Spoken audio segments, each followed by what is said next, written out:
Hey, it's your girl Kay from Cute, and I want to welcome you to my channel if you're new. I want to welcome you back to my channel if you're a returning subscriber. Here on Crafting with Cute, we discuss all things DIY and all things tips and tools for small business owners. If that interests you, you know what to do. Like and subscribe below. Don't forget to hit the bell so you get all the notifications when I post. So I am here today with a video on how we etch a glass. Yay! Cute, baby. Cute. Crafting unique treats every day. Whatever you need, you can get cute with Kay.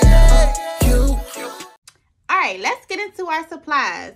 So I created a stencil, but you can also purchase stencils.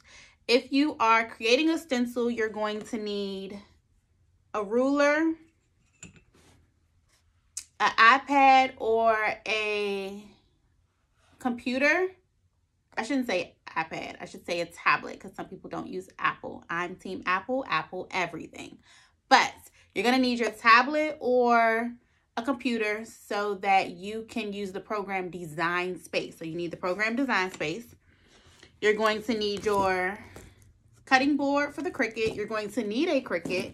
You're going to need your weeding tool. I've already created my stencil, but if you are not using Cricut and you want to purchase a stencil, you're going to need your stencil. You're going to, of course, need a wine glass or a glass, painter's tape. I'm using Armor Etch. I like etching with Armor Etch. I'll do a video in the future of the different types of etch cream you can use. Once again, I have Armor Etch for my etch cream. You are also going to need a paintbrush. So the first thing we want to do is, I've already cleaned my glass to take the price tag off at the bottom. So I purchased my wine glass from Dollar Tree, and there's a price tag that comes at the bottom of it. So I used just soap and water to wash that off, and it left no sticky residue, which is how we like it. So the first thing I want to do is measure the area of how big or small I want my stencil to be. And I went with 2 inches. So I want it to be about that big. And yes, there is something already etched on here. So we're going to use the other side, recycling. So we want to make sure that we put our cutouts on our sticky board, on our Cricut mat, so that it's easier to take the excess paper off. So normally, I don't know if you can see my design. No, you can. So normally when you are weeding, you weed around your letters or design so that you use the actual what's left on the paper to stick on the glass. But we're not doing it that way. We want to take off the actual design so that we have excess paper around, so that what we etch is the design. Oh, you know what? I forgot one thing. We're going to also need transfer paper. So in a few, I'm going to cut this off so that I can run and get transfer paper. So I'm doing a Chanel symbol. So we took off we took out the actual Chanel symbol, but you know, if you're normally using vinyl and you want to apply the Chanel symbol to the glass using vinyl, you would take off what's around the Chanel symbol. So we're going to reverse it so that we can get the Chanel symbol on our glass.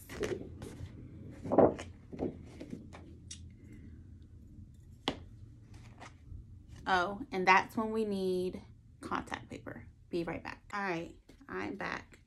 So I have my Cricut transfer paper.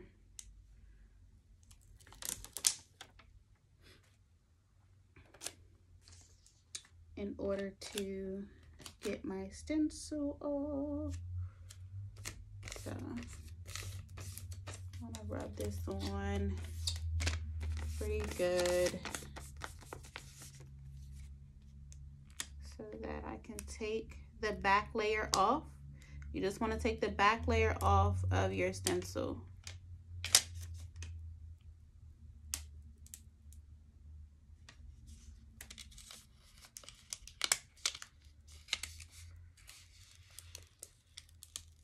Okay, so now we have our symbol. Let me make this clear. I do not sell Chanel at all. Don't contact me saying, can you make this glass for me? Because the answer is just no. They're not finna come knocking on my door for $30 glass, a $30 glass, okay? All right, let's get that out the way. So now, we want to, I like to use my painter's tape as a little, oops. I like to use my painter's tape as a little prop for my glass. So now I'm gonna try to do this backwards, okay? So this is the side of the glass we wanna apply our stencil to.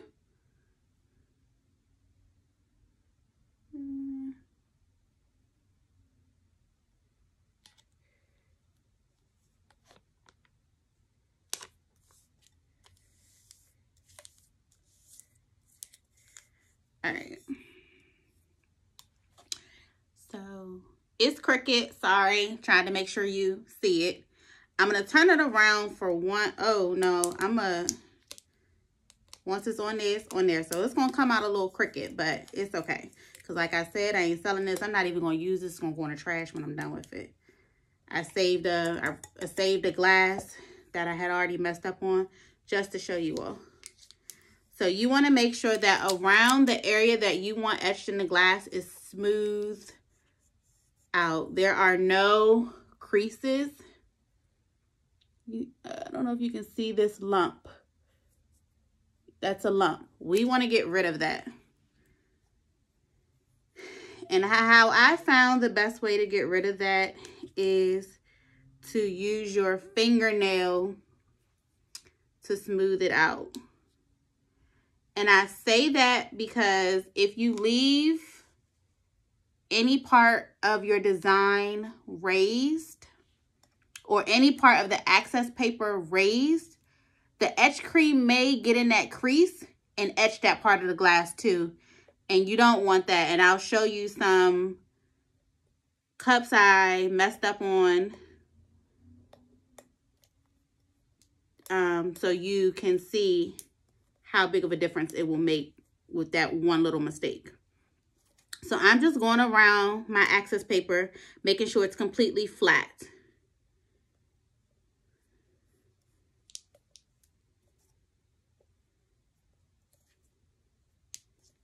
Okay, and it looks good.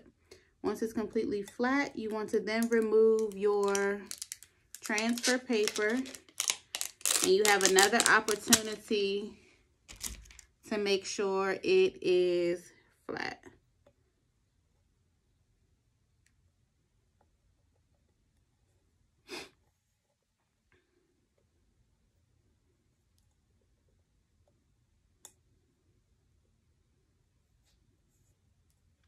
All right, so it's pretty good now. So now the purpose for the painter's tape is to make sure for this particular design at the top and the bottom, because it's so close to the glass, I want to put painter's tape up there to make sure that it doesn't get on the glass to ruin my design. And like I told you, I'll show you a few I've messed up on so that you can see why it's important to have lots of barrier around your design. So here we have, since we have so much access over here, there's no way I'm gonna make a mistake and get paint over here, but because this was so close to the top, there's a possibility that you can get paint up there. Mistakes happen, right? Right. Now, using your paintbrush and the etch cream, as soon as I find it, the etch cream, you want to open your etch cream take out a thick layer.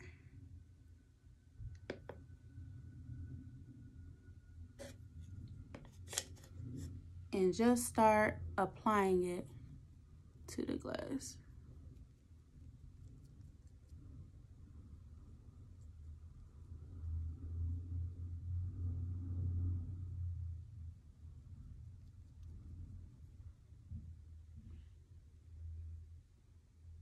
And trying to make sure you all can see.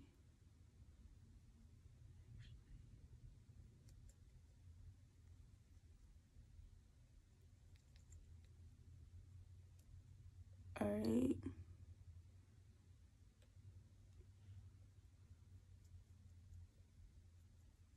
Okay, now that you see it on, I'm gonna turn it around to me and I'm just gonna go and make a couple strokes across everything to make sure that we didn't miss any spots.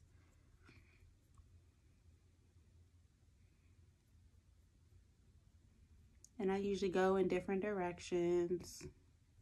Couple up and downs, couple sides to sides.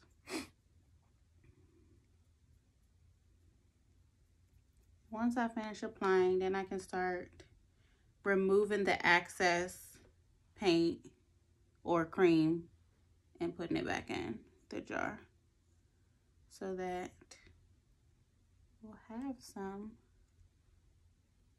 for our next project if you're running low. Some people do this, some people don't, but I like to save all that I can because this stuff, it isn't expensive, but I mean, depending on how much you need, it can be expensive. But if you're just buying one jar, you don't do that many projects, it's not that bad. So now that I've taken all the excess off, I want to go through and do some more strokes with the little bit that's on here. And then you're gonna let this sit for 3 minutes.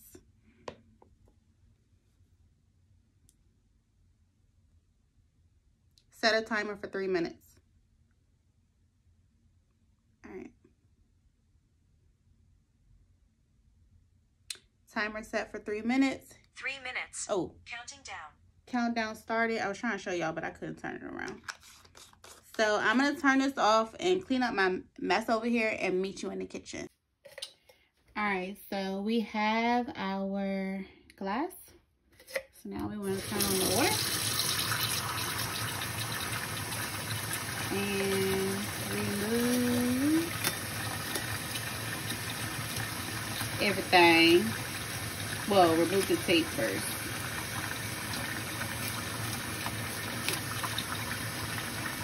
And then start rinsing your glass.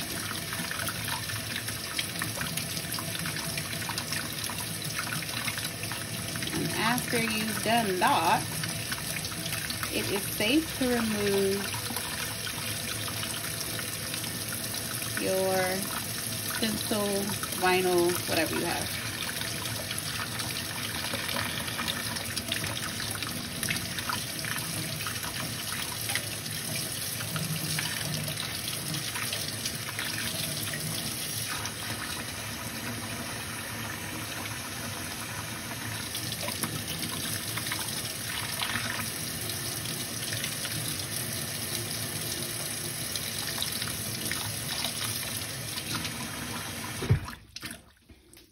Voila! There is your etched design. So I'm going to pause the video and go back to the floor so that I can show you this design and why it's very important to make sure we have the stencil on with no gaps or raises in the stencil or vinyl itself. All right, I'm back. So here's our completed product, our etched glass.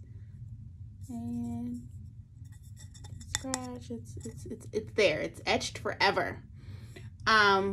So one thing I learned is why it's okay. I'm trying to tell you two things at one time. So the first thing I want to tell you is if you mess up on your design, you cannot etch over this again. I call myself trying to recycle a glass and etch over a messed up design, but you could see the original design right through the etching. So I highly recommend that if it's a thought, if you messed up on a glass and you're trying to reuse it, just go ahead and toss it, baby. Just toss it, baby. It's a wrap for that glass. So the reason why it's very important to make sure that your vinyl and your stencil is very smooth and projected onto your glass very, very securely is because if it's raised just a little bit, paint can get through the raise and mess up your entire design. So I was doing this for a company, and of course I can't sell them, or I couldn't include this inside of the brand box because it wasn't perfect. And you know, my name on this, we don't want no imperfections, okay? So that was the imperfection here. So that's why it's very important to make sure that it's smoothed down completely. Okay, so this is why I was saying, so when I first started, this is why I was saying it's very important to put the painter's tape at the bottom, because it was just a little vinyl down here and it got below where the vinyl was cut off. So we have a line right below our design here from etch cream that had got below where we had cut the vinyl. So that's why we now add painter's tape to the bottom, so that if a little bit of etch cream gets outside of the vinyl, it doesn't get onto the glass. That's one. This is another one where there were some raises in the vinyl and I was unaware. So the etch cream came out. It was just those two spots. And then I have one more glass. Oh, this was the same thing, but this was for another company I had did etch glasses for. So you see a lot of etch cream had got out right here and at the top. So that's why painter's tape is very, very important when you're doing the glasses, to make sure that around your design has full coverage, just in case a little bit of etch cream gets outside of your design. It doesn't get on your glass, because once it stains the glass, it's there forever. So I hope you all enjoyed today's video, and I look forward to having you all next week. Bye-bye.